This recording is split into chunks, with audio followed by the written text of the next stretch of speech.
Hello viewers, আশা করি সবাই ভালো আছেন। তো এই স্পেশাল জিনিসটা দেখানোর জন্যই আসলে ভিডিওটা তৈরি করা।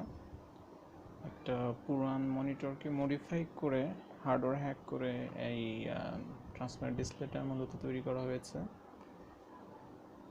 তো এলসিডি প্যানেল ইউজ করা হয়েছে, যে কারণে আসলে ব্রাইটনেস খুব একটা ভালো না। আমার ভিজিবিলিটির জন্য একটা আর্টিফিশিয়াল লাইটিংয়ের ব্যবস্থা করা লাগছে পিছনে, যেহেতু আমার এটা ওয়াল সাইড এবং ব্যাকগ্রাউন্ডে আসলে কোনো লাইট নাই। এটা খুব ভালো হয় যদি খুব ব্যাক সাইডে ভালো লাইটিং কন্ডিশন থাকে, এরকম স্থানে এই মনিটরটা ইউজ করা। তো কমার্শিয়ালি অ্যাভেলেবল যে ট্রান্সপারেন্ট ডিসপ্লেগুলো আছে সেগুলোতে মূলত এলইডি প্যানেল ইউজ করা হয়, যে কারণে ব্রাইটনেসের তেমন সমস্যা হয় না, যেহেতু এলইডির নিজস্ব লাইটিং সিস্টেম থাকে। তো আমার এটা এলসিডি হওয়ার কারণে লাইটিংয়ে কিছুটা প্রবলেম হয়েছে। আর যে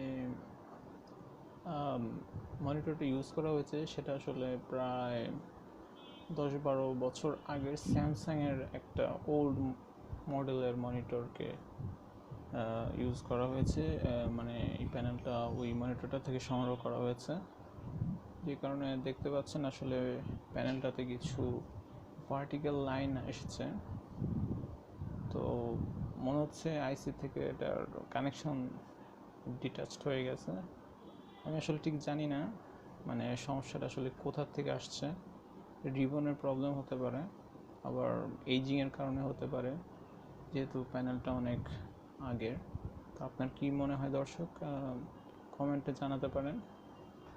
আর এটা আসলে খুব রিস্কি টাস্ক ছিল, ভেবেছিলাম যে প্যানেলটা আসলে ভেঙেই ফেলবো।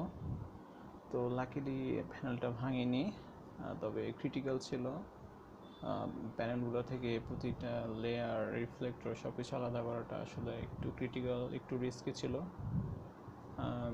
তো প্যানেলটা যথেষ্ট মানে অনেক আগের মডেল হওয়ার কারণে মানে অনেক থিকনেস বেশ ভালো আর কি, যে কারণে যথেষ্ট হ্যান্ডেলিং করার পরেও এর মানে কোনো ক্ষতি হয়নি। মানে ভালোভাবেই সব কিছু সেট করা গেছে এবং প্যানেলটাও অক্ষত আছে।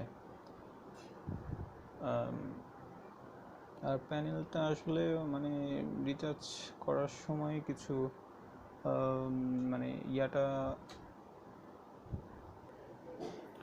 হ্যাঁ দর্শক, আপনাদেরকে আমি যদি একটু দেখাই, এর ট্রান্সপারেন্সিটা আসলে কিন্তু খারাপ না।